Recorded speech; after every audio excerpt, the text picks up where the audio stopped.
तो चलिए पढ़ते हैं आज की कहानी की ओर।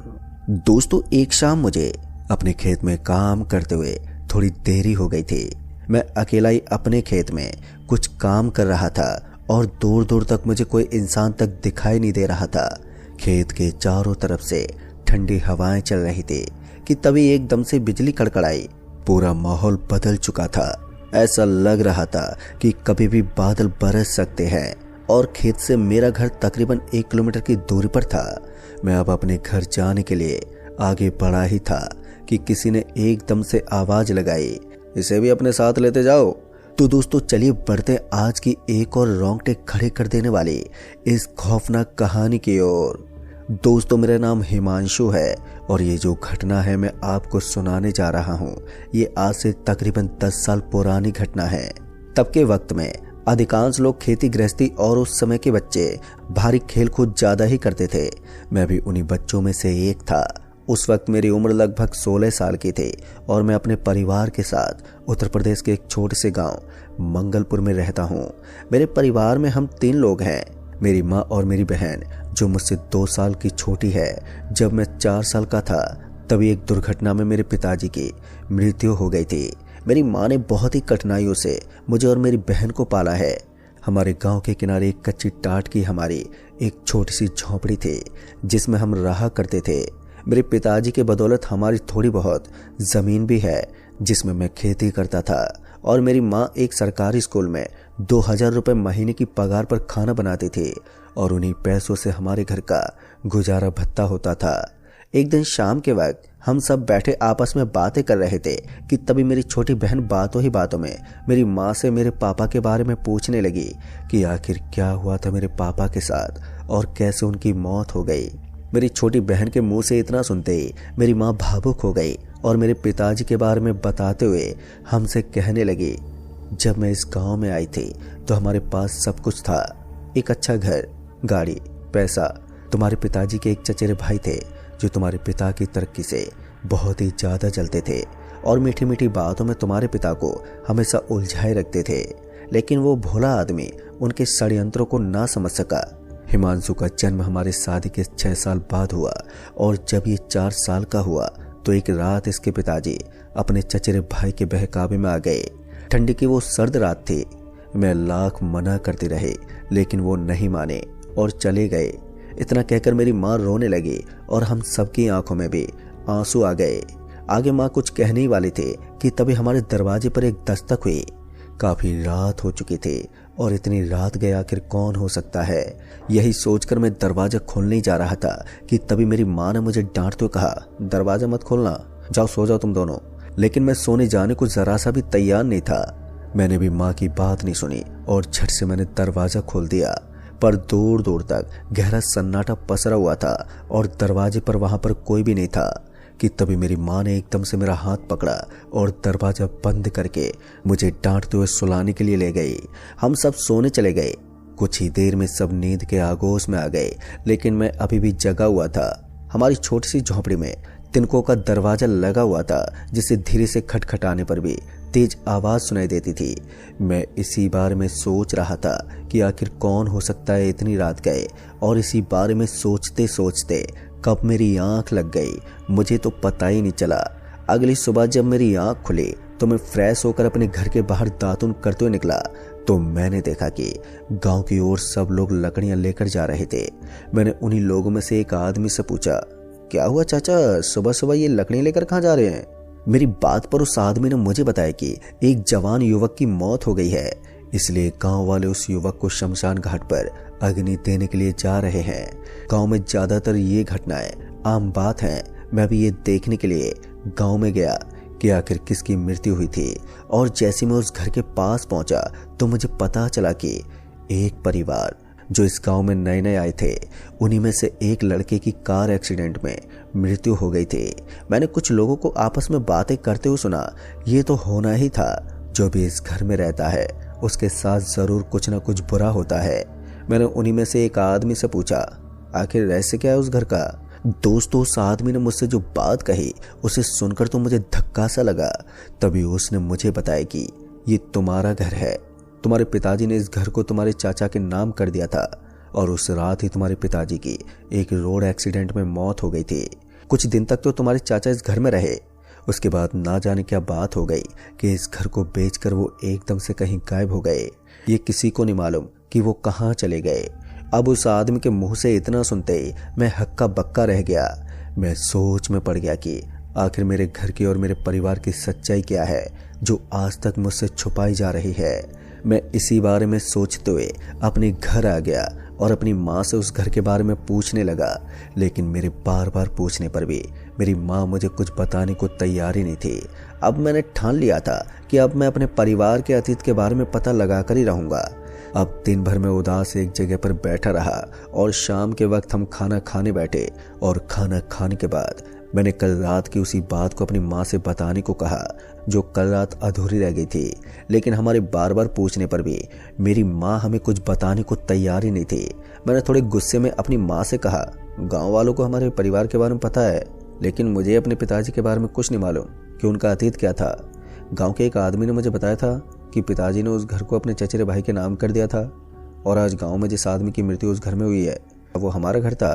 मेरे इतना कहने पर मेरी माँ ने कल रात की उस बात को आगे बताते हुए कहने लगी, जब उस रात तुम्हारे पिताजी अपने उस चचेरे भाई के साथ गए तो मैं पूरी रात उनकी लौटने की राह देखती रही, लेकिन वो रात भर नहीं लौटे और सुबह वही हुआ जिस बात का मुझे डर था। मुझे हॉस्पिटल से फोन आया कि तुम्हारे पति की मौत हो चुकी है और तुम्हारे उस पति के चचेरे भाई को थोड़ी बहुत ही चोट लगी थी।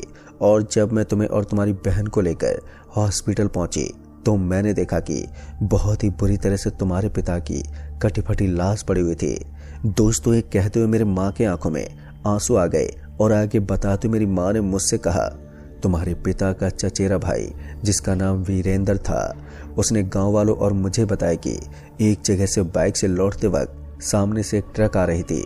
वीरेंद्र और तुम्हारे पिताजी ने शराब पी रखी थी और बाइक तुम्हारे पिताजी ही चला रहे थे कि तभी एकदम से ट्रक से उस बाइक की टक्कर हो गई, जिसके पीछे बैठा ये वीरेंद्र बाइक से दूर झाड़ियों में जा गिरा और तुम्हारे पिताजी उस ट्रक के नीचे आ गए। दोस्तों, इतना कहकर मेरी माँ फूट फूट कर फिर से रोने लगी। अपनी माँ को रोता देख मैंने उनके आंसू पोंछे और जाकर सोने के लिए कहा। फिर इसी बीच मेरी छोटी बहन सो गई थी। मेरी माँ के इस आंसू के पीछे बहुत ही दर्द छिपा हुआ था।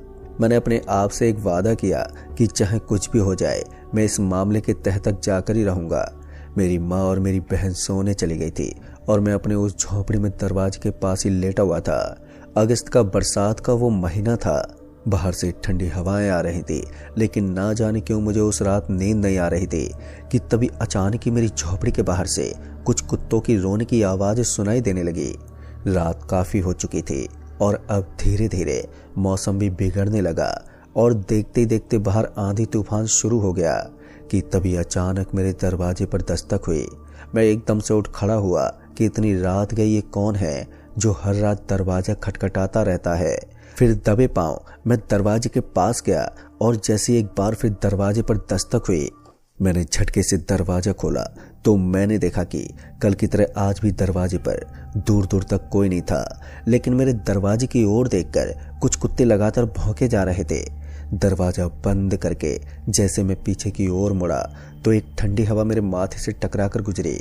मुझे ऐसा लगा कि कोई मुझे छू कर गया हो और मैं एक बार फिर अपने बिस्तर पर आकर लेट गया। मेरे लेटते कब मेरी आंख लग गई मुझे पता ही नहीं चला। फिर अगली सुबह जब मेरी आंख खुली तो मेरी माँ ने मुझसे कहा, बेटा खेत में खाद डाल देना। इतना कहकर मेरी माँ मेरी बहन को लेकर स्कूल चली गई और मैं पास के चौराहे पर खाद लाने चला गया। कुछ देर के बाद मैं खाद लेकर घर लौटा और खाना खाकर मैं अपने घर के पड़ोस के बुजुर्गों से मैं अपने दादा दादी और अपने पिताजी के बारे में पूछने लगा। मुझे एक बुजुर्ग बाबा मिले जो मुझे शुरू से सब कुछ बताते हुए कहने लगे, बेटा तुम्हारे पिताजी बहुत ही दयालु स्वभाव के आदमी थे, लेकिन जब वो तुम्हारी उम्र के थे तो बदकिस्मती से तुम्हारे दादाजी चल बसे थे और तुम्हारे दादाजी के जाने के 1 साल के अंदर ही तुम्हारी दादी भी चल बसी थी। उसी के बाद तुम्हारे पिताजी का देखभाल तुम्हारे पिता के चाचा ने किया। उनका खुद का एक लड़का भी तुम्हारे पिता की उम्र का था और तुम्हारे पिताजी की उनके चाचा के लड़के से आपस में बहुत बनते थे। धीरे धीरे वक्त बीतता गया और तुम्हारे पिताजी की तुम्हारी माँ से शादी हो गई, जिसके कई सालों बाद तुम्हारा जन्म हुआ। लेकिन ना जाने तुम्हारे पिता में और तुम्हारे उस चाचा में क्या अनबन हो गई ये तो भगवान ही जाने। और एक दिन दुर्घटना में तुम्हारे पिता की मृत्यु हो गई। तुम्हारे पिता की मृत्यु के बाद तुम्हारे चाचा भी अपने परिवार को लेकर ना जाने कहाँ चले गए, ये किसी को नहीं मालूम। फिर मैंने उस बुजुर्ग आदमी से पूछा, क्या वो घर हमारा था? उस बुजुर्ग ने मुझे आगे बताया कि हाँ, वो घर तुम्हारा ही था, लेकिन इसके बारे में मुझे आगे कुछ नहीं पता है। बुजुर्ग आदमी के मुंह से इतना सुनते ही मैं वहां से उठ गया और अपने घर लौट आया। मैं अपने मन ही मन में सोच रहा था कि क्या वाकई में उन बाबा को आगे कुछ नहीं पता था या वो बताना नहीं चाहते। मैं इसी बारे में अभी सोच रहा था कि मेरे गांव के मेरे कुछ दोस्त मुझे क्रिकेट मैच खेलने के लिए बुलाने आए और मैं उनके साथ खेलने चला गया। मैच खेलते खेलते कब शाम हो गई मुझे पता ही नहीं चला कि तभी एकदम से मुझे याद आया कि मुझे खेत में खाद डालने जाना है। मैं दौड़ता हुआ घर की ओर लौट आया और अपने सिर पर खाद की बोरी उठाकर मैं अपने खेत की ओर चल पड़ा। मेरे घर से मेरा खेत लगभग 1 किलोमीटर की दूरी पर था और जैसे मैं अपने खेत में पहुंचा तो दूर दूर तक मुझे कोई भी नहीं दिख रहा था। मैं जल्दी जल्दी अपने खेत में खाद बिखेरने लगा और खाद बिखेरते बिखेरते चारों तरफ धुंधला अंधेरा छा गया और एकदम से चारों तरफ ठंडी हवाएं चलने लगी। देखते ही देखते चारों तरफ का माहौल एकदम से बदल गया। अब ऐसा लग रहा था कि किसी भी क्षण बारिश आ जाएगी कि तभी एकदम से बिजली कड़कड़ाई। मैं हड़बड़ाते हुए अपने घर जाने के लिए आगे बढ़ा ही था कि तभी किसी ने एकदम से मेरे पीछे से आवाज लगाई, इसे भी अपने साथ लेते जाओ। उस आवाज को सुनते ही मैं एकदम से डर गया क्योंकि दूर दूर तक मुझे कोई आदमी दिखाई नहीं दे रहा था। तो ये आवाज किसकी थी? मैं एकदम से पीछे मुड़ा तो मुझे एक आदमी सफेद शर्ट और काली पैंट में दिखा जो मुझसे थोड़ी दूरी पर खड़ा था। अंधेरे के कारण मुझे उस आदमी का चेहरा दिखाई नहीं दे रहा था। मैंने कपकपाती हुई आवाज में उस आदमी से कहा, कौन है आप और क्या ले जाने की बात कर रहे हैं? उस आदमी ने मुझे सड़क के किनारे खेत की ओर इशारा किया। मैं उस खेत की ओर आगे बढ़ा तो सामने खेत में मुझे दिखा उसे देखते मैं खेत में कूद पड़ा। दरअसल मैंने देखा कि सड़क के किनारे एक खेत की खुदाई हुई थी और उसी खेत में मुझे हल्के पीले रंग की कोई चीज गड़ी हुई दिखी। मैं तुरंत ही उस खेत में कूद पड़ा और मैंने जैसे हाथ से मिट्टी को हटाया तो मुझे एक सोने की चमचमाती लगभग 1 किलो की ईंट मिली, जिसे देखकर मेरी आंखें भर आईं और मेरी खुशी का ठिकाना नहीं था। सोने की उस ईंट को लेकर मैं जैसे पीछे मुड़ा तो दूर दूर तक मुझे वो आदमी दिखाई नहीं दिया। मैं अपने जेब में उस सोने की ईंट को छुपाकर अपने घर की ओर दौड़ने लगा कि तभी एकदम से जोरदार बारिश होने लगी। मैं अपने घर की ओर दौड़ रहा था। अंधेरा भी अब धीरे धीरे बढ़ने लगा था। सोने की ईंट मिलने की वजह से मुझे एक पल को खुशी तो हुई थी, लेकिन उस आदमी का ख्याल जैसे मेरे दिमाग में आया तो मुझे एकदम से बहुत ही ज्यादा डर लगने लगा। मैं बिना पीछे मुड़े अपने घर की ओर दौड़े जा रहा था कि तभी मुझे ऐसा लगा कि कोई मेरे साथ साथ दौड़ रहा है, लेकिन मेरी हिम्मत नहीं हो रही थी कि मैं पीछे मुड़कर देख सकूं। मैं बिना कुछ सोचे समझे अपने घर की तरफ भागे जा रहा था। भागते भागते कुछ देर के बाद मैं अपने घर पहुंचा और मेरी माँ मुझे देखते ही डांटने लगी। मैंने दरवाजा बंद किया और अपनी माँ को शांत कराते हुए मैंने उन्हें उस सोने की ईंट को दिखाया, जिसे देखते मेरी माँ के आंखों में आंसू आ गए और उन्होंने मुझे बताया कि हमारे उस पुराने घर में हो रही घटनाओं के चलते उसे बेचने के लिए ग्राहक की तलाश है। मैंने अपनी माँ को दिलासा देते हुए कहा, अब हम अपने घर को खरीद सकते हैं माँ। मैंने अपनी माँ से पूछा कि आखिर पिताजी ने हमारे घर को अपने चचेरे भाई के नाम क्यों कर दिया था। मेरी बात का जवाब देते मेरी माँ ने मुझे बताया कि बेटा, शुरू से ही उस दूरता आदमी को इस घर का लालच था और एक रात जब वो आदमी तुम्हारे पिताजी को लेकर गया था तो उसी रात शराब पिलाकर नशे की हालत में उस आदमी ने हमारे घर को अपने नाम करा लिया था और धोखे से उन लोगों ने मिलकर तुम्हारे पिताजी को मार दिया। काम क्रिया बीत जाने के बाद उस आदमी ने अपना रंग दिखाना शुरू कर दिया। तुम्हारे पिताजी के किए हस्ताक्षर के दम पर उन्होंने हमसे हमारा एक घर छीन लिया। एक दिन उस आदमी ने हमारे घर को बेचकर कहीं दूर अपने परिवार को लेकर चला गया और तब से आज तक तुम्हारे पिता की आत्मा को शांति नहीं मिली है। दोस्तों, मैंने हैरानी से अपनी माँ से पूछा कि हर रोज आधी रात जब सब लोग सो जाते हैं तो दरवाजे पर दस्तक कौन देता है, और क्या आपको मालूम है जब मैं खेत से खाद छिड़कने के बाद घर लौट ही रहा था कि वो आवाज मुझे किसने लगाई होगी। और जब मैंने पीछे देखा तो मुझे एक सफेद शर्ट और काले पैंट में एक आदमी दिखा जो रोड के किनारे एक खेत की ओर इशारा कर रहा था। और जैसे मैं उस खेत में गया तो मुझे सोने की ईंट मिली, लेकिन वो आदमी मुझे दोबारा कहीं नहीं दिखा कि तभी मेरी माँ ने मुझे एकदम से गले लगा लिया और रोते हुए कहने लगी कि वो कोई और नहीं बल्कि तुम्हारे पिताजी की आत्मा थी और हर रात उन्हीं की आत्मा हमें आधी रात देखने आती है। फिर मैंने इस बारे में पंडित जी से बात की तो उन्होंने मुझे बताया कि जब तक आप लोगों के हालात ठीक नहीं हो जाते उनकी आत्मा को शांति नहीं मिलेगी। फिर मैंने कहा आप चिंता मत कीजिए, अब सब ठीक हो जाएगा।